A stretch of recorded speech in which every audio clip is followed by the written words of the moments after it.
నిన్ను శాశ్వత శోభాతిశయముగాను సంతోష కారణముగాను చేసేదను.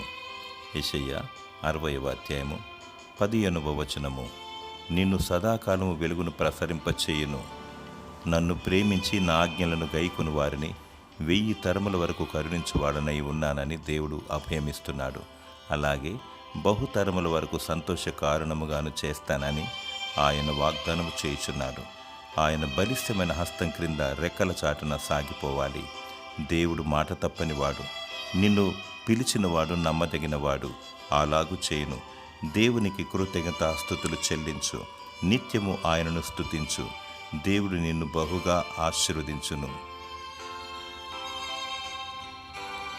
నిన్ను సంతోష కారణముగా చేసి నిన్ను వర్ధిల్ల చేయునుగాక. ఆమేన్.